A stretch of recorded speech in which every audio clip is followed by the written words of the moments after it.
TDP అధినేత చంద్రబాబు నాయుడు సత్యమణి ఆధ్వర్యంలో కొనసాగుతున్న నిజం గెలవాలి యాత్ర తిరువూరు పర్యటనతో ముగియనుంది. చంద్రబాబు అక్రమ అరెస్టును తట్టుకోలేక తీవ్ర మనస్తాపం చెంది మృతి చెందిన బాధిత కుటుంబాలను నారా భువనేశ్వరి పరామర్శించి ఆర్థిక సాయం అందించారు. గడిచిన 6 నెలల నుంచి 25 పార్లమెంటు నియోజకవర్గాల పరిధిలో గల 99 అసెంబ్లీ నియోజకవర్గాల్లో 204 బాధిత కుటుంబాలను భువనేశ్వరి పరామర్శించి ధైర్యం చెప్పి ఆర్థిక సాయం అందించారు.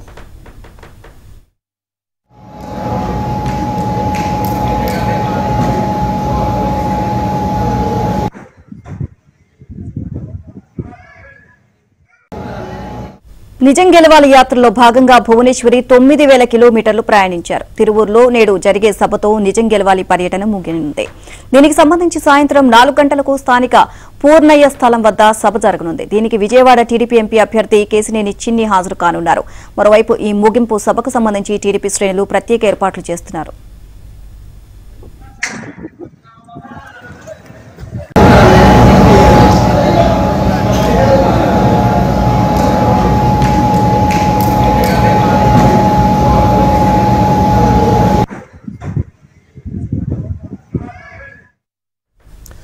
టీడీపీ అధినేత చంద్రబాబు నాయుడు సతీమణి ఆధ్వర్యంలో కొనసాగుతున్న నిజం గెలవాలి యాత్ర తిరువూరు పర్యటనతో ముగియనుంది.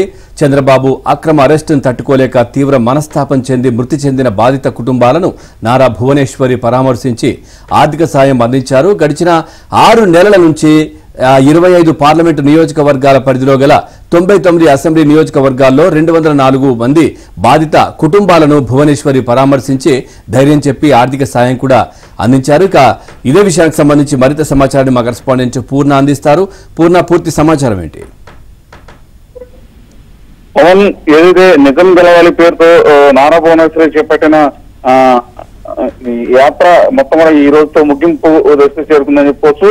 మొత్తానికి ఈ రోజు అయితే ఈ ముగింపు సందర్భంగా ప్రత్యేకమైన ఏర్పాట్లు కూడా అటు విజయవాడ పార్లమెంట్ అభ్యర్థి కేశినేని శివనాథ్ ఆధ్వర్యంలో ప్రత్యేక ఏర్పాట్లు చేశారు. ఎందుకంటే ఈ రోజు సాయంత్రం 4 గంటలకు ఏదైతే తిరువూరులో జరిగే బహిరంగ సభలో ఆమె ప్రసంగిస్తారు. అదేవిధంగా కొంతమంది సీనియర్ నేతలు కూడా ఇక్కడికి వచ్చే అవకాశం ఉందని చెప్తున్నారు. దానికి తగ్గట్టు కూడా ఏర్పాట్లు అయితే చేస్తున్నారు. ఇప్పటి వరకు దాదాపు మొత్తం 24 నియోజకవర్గాల్లో 9000 కిలోమీటర్ల మేరకు ప్రయాణించి బాధిత కుటుంబాలను పరామర్శించి వారికి మనోధైర్యం, ఏదైతే చంద్రబాబు అరెస్ట్ మనస్తాపంతో